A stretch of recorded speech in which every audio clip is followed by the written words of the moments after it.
আজকের ভিডিওতে আপনাদের সাথে শেয়ার করব হঠাৎ করে নদীতে গোসল করতে গিয়ে সবাই মিলে কি করলাম। আসসালামু আলাইকুম, কেমন আছেন সবাই? আলহামদুলিল্লাহ আমি ভালো আছি। আজকে বাসার সবাই মিলে গিয়েছিলাম নদীতে গোসল করতে। 2-3 দিন যাবৎ বৃষ্টি হতে নদীর পানি অনেকটা বেড়েছে, তাই আজ দুপুরে বৃষ্টি না থাকায় সবাই ঠিক করে নদীতে যাব। গিয়েই দেখি আকাশটা পুরো কালো মেঘে ঢাকা, যদিও বৃষ্টি হওয়ার কোনো সম্ভাবনা নেই, কারণ কিছু কিছু জায়গায় কালো থাকলেও কিছু কিছু জায়গায় একদম নীল। সব মিলিয়ে দেখতে অপূর্ব লাগছে, তাই সামনের দিকে হাঁটা শুরু করি।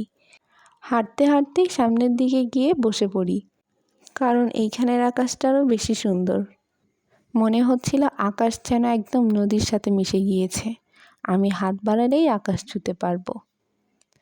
আসলে বসে থেকে দেখতে মনে হচ্ছিল যে আর একটু পানি বাড়লেই বোধহয় আকাশের সমান সমান হয়ে যাবে।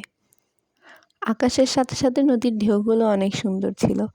আকাশ যেমন তার মেঘ দিয়ে আকাশের সৌন্দর্য ফুটিয়ে তুলেছিল, নদীও তার ঢেউগুলো দিয়ে নদীর সৌন্দর্য ফুটিয়ে তোলার চেষ্টা করছিল। বসে থেকে দেখতে বেশ ভালোই লাগছিল। আসলে এমন দিনে নদীর পাড়ে বসে থাকতে কার না ভালো লাগে, আমারও বেশ ভালো লাগছিল।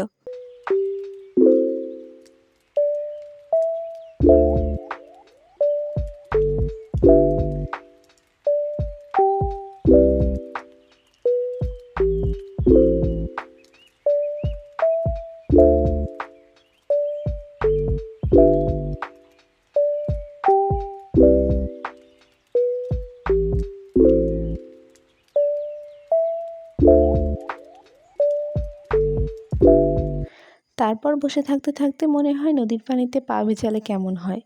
যদিও আমি সবসময় নদীর পানি থেকে একটু দূরে থাকার চেষ্টা করি, কারণ নদীর পানিতে কেন যেন আমার একটু ভয় লাগে। সাঁতার জানি না তো, তাই হয়তো যদি পড়ে যাই। তারপরেও একটু কাছে গেলাম, গিয়ে নদীতে একটু পা ভেজালাম, বেশ ভালোই লাগছিল। তারপর এখান থেকে উঠে চলে যাই হাট পয়েন্টের দিকে, কারণ ওই দিকের মেঘটা আরও বেশি কালো ছিল।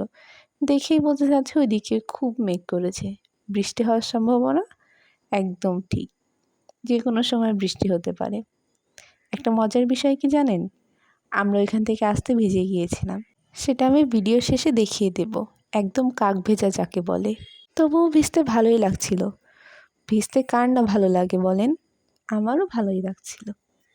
তারপর এই তো যাওয়া শুরু করি আকাশ দেখতে দেখতে, যেন আকাশ তার সৌন্দর্য আরও একটু একটু করে বাড়াচ্ছে। দেখে চোখই সরাতে ইচ্ছে করছে না। আর রাস্তা ফাঁকা থাকায় যেতে আমাদের আরও বেশি ভালো লাগছিল।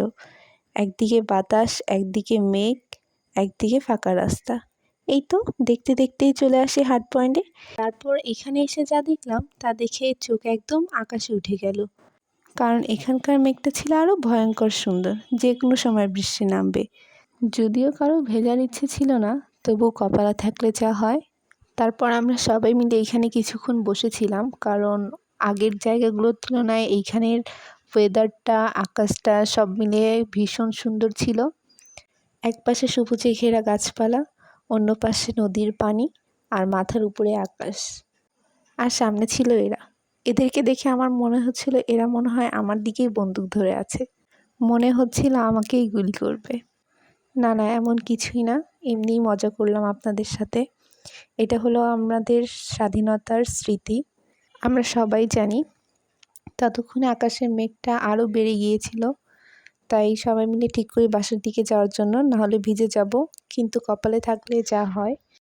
আমি আগেই বলেছিলাম আমরা ভিজে গিয়েছিলাম, এত বেশি বৃষ্টি ছিল যার জন্য আমি ভালো করে ভিডিও করতে পারিনি। এই তো, সবাই ভালো থাকবেন, দেখা হবে নতুন কোনো ভিডিওতে।